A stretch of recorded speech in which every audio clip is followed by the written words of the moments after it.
Hello, नमस्कार. मी ज्योती आणि माझ्या एका नवीन व्हिडिओ तुमचं स्वागत. आय होप तुम्ही मस्त मजेत असाल. तर चला व्हिडिओला सुरुवात करते. आणि आज आहे शनिवार आणि महिला दिन 8 मार्च. तर सर्वांना महिला दिनाच्या हार्दिक शुभेच्छा. तर चला सकाळी आता अंघोळ वगैरे झालेली होती लवकर आणि त्यानंतर मग इथं पूजा करून घेते. कारण अंघोळ झाल्याबरोबर पूजा केली तर मग बाकीच्या कामांना बरं पडतं. तर म्हणून आता मी इथं देवपूजा करून घेते.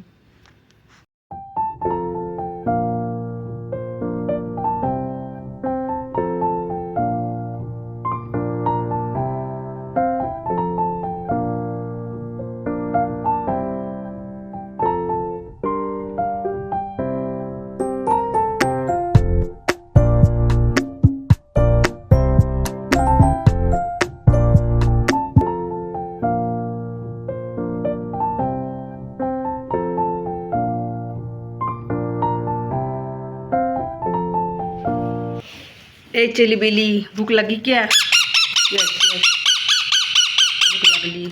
चला आणते मी 2 मिनटं थांब त्यांच्याजवळ.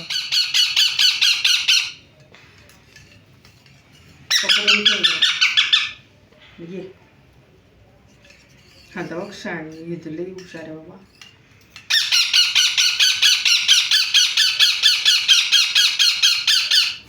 तर आमचे हे चेरी बेरी आणि त्यांचाही टायमिंग 9चा असतो. तर माझी पूजा वगैरे झाल्यानंतर आहे ना, तर त्यांना इथं हँड फिडिंग द्यायला लागतं, म्हणजे आपण भरवायचं. तर मग त्यासाठी इथं आता मी थोडंसं बनवून घेतलेलं होतं वाटीमध्ये आणि तेच त्यांना सकाळी 9 वाजता भरवत असते. कारण बरोबर 9 वाजता त्यांचं जोरजोरात ओरडणं चालू हे होतं. तर म्हणून मग मी आता देवपूजा आणि आंघोळ झाल्यानंतर यांना भरवते आणि मग त्यानंतर आणि मग थोड्या वेळ ते खेळतात.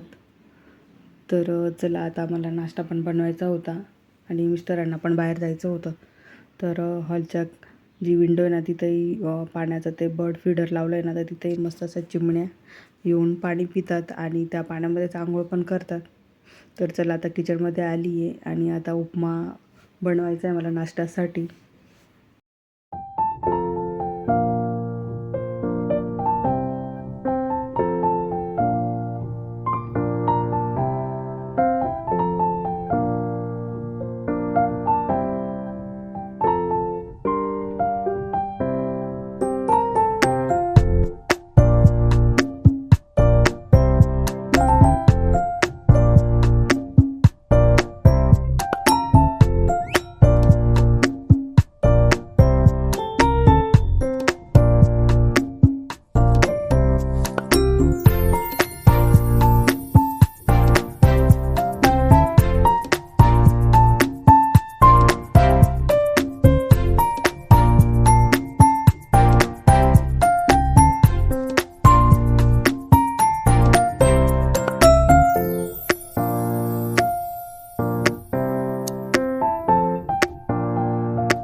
तर उपमा बनवण्यासाठी ना, इथं बटाटा, कांदा, टमॅटो आणि मिरच्या बारीक कट करून ठेवलेल्या आहेत आणि रवा कढईत टाकलेला आहे. तर भाजून घेते आणि हा थोडा जाडसर रवा आहे, त्यामुळे मग थोडासा वेळ लागला होता. बारीक रवा असला तर लवकर भाजला जातो.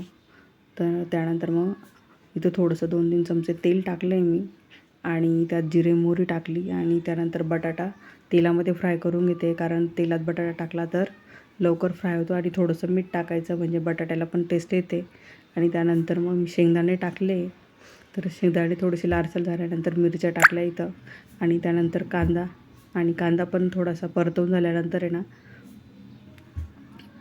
जे कढीपत्त्याची पानं होती ना, तर ती टाकली आणि त्यानंतर एक टमॅटो कापून टाकला होता आणि पुढं थोडंसं व्यवस्थित असं हलवून घ्यायचं, म्हणजे जे सर्व आपण कांदा टमॅटो टाकलेलं आहे ना, तर ते तेलात व्यवस्थित असं परतलं जातं. तर इथं तुम्ही हळद पण टाकू शकतात, पण मला हळद टाकलेला उपमा आवडत नाही म्हणून मी हळद नाही टाकली. आणि त्यानंतर 1-1.5 ग्लास पाणी टाकलं आणि मीठ टाकलं आणि झाकण ठेवलं. तर उकळी आल्यानंतर मग यामध्ये मी रवा टाकून घेईल. तर इथं पाण्याला व्यवस्थित अशी उकळी आली होती आणि रवा टाकला आणि पुन्हा त्यावरती झाकण ठेवलं, कारण झाकण ठेवलं तर रवा चांगला असा फुगतो. तर तुम्ही बघू शकता अगदी मस्त असा उपमा तयार झालेला आहे. आणि मग नंतर शेवटी मी तर कोथिंबीर टाकते. तर चला आता मिस्टरांना नाश्ता देते आणि नंतर मग आरवला पण मला खाऊ घालायचं असतं.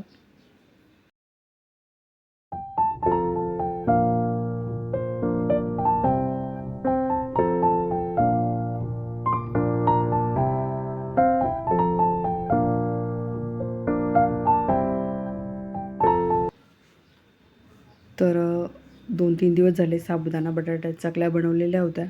तर आता उपमाचा नाश्ता केलेला होता ना, तर मग भूमीचं चालू होतं की चकल्या पण तळून बघ कशा झालेल्या आहे. तर मग आता उपमाबरोबर मी त्या चकल्या पण तळते, कारण आता नाश्ता करायचाच होता. तर मग तिचं चालू होतं की चकल्या पण तळून बघ. तर म्हणून मी आता इथं चकल्याही तळून घेते. आणि साबुदाणा बटाट्याची चकली ना ती मस्तच लागते, कारण जेव्हा उपास असतो त्यावेळेला असं थोडंसं तोंडाला चव येण्यासाठी ना, तर चकल्या किंवा ते साबुदाण्याचे पापड असतात ते, तर हे दोन्ही पदार्थ आहे ना मस्त लागतात. तर छान अशा चकल्या झालेल्या आणि छान अशा फुलल्या पण होत्या. तर चला आता इथं आम्ही नाश्ता करून घेतो आणि नंतर मग तुम्हाला पुन्हा भेटते.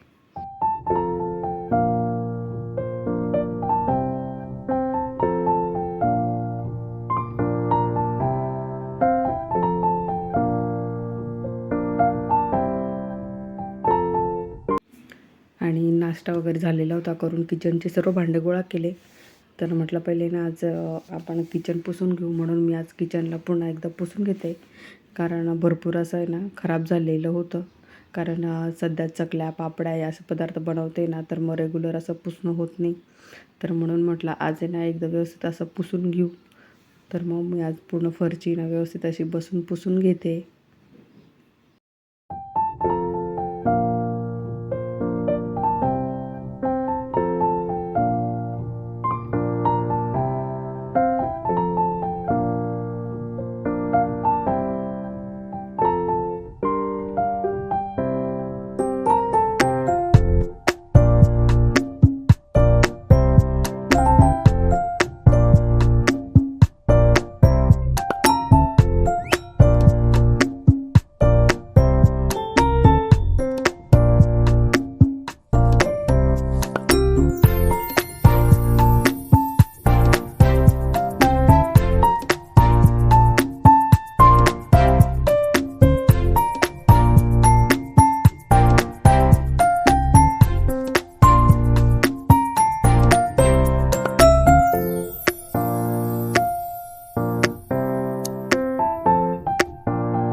तर किचन व्यवस्थित असा पुसून घेतला आणि भांडे बाकीच होते घासायचे, तर सर्व भांड्यांना गोळा करून ठेवले. तर आता इथं मी कोकम सरबत बनवते, कारण आता उन्हाळा सुरू झालेला आहे.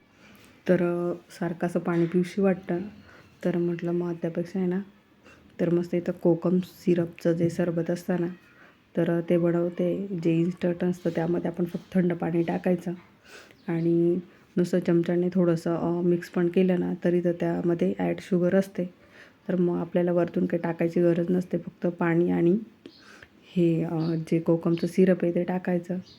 तर आता इथं कोकम सिरप बनवते आणि भूमीला पण देते आणि मी पण घेते.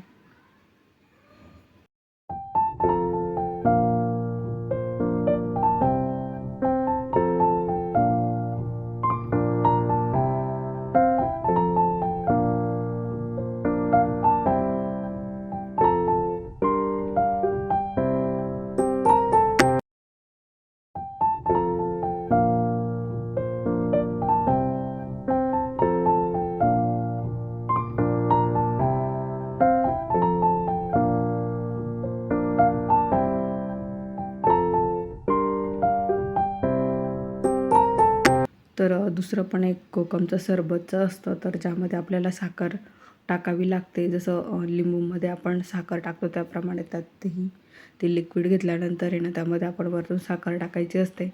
पण यामध्ये ना हे खूप छान आहे की आपण डायरेक्ट थंड पाण्यामध्ये जसं अंदाजानुसार ओतायचं आणि हलवून आहे ना, तर साखर वरतून काही टाकावं लागत नाही. त्यामुळं ते इन्स्टंट आहे. आणि हे ना आपण ताकामध्ये पण थोडंसं मिक्स करून पिऊ शकतो. तर ताकाची पण टेस्ट आहे ना खूप छान लागते. तर चला आता मी भूमीला देते, कारण भूमी अभ्यास करते. तर मग तिला पण प्यायला देते आणि नंतर मी पण घेते.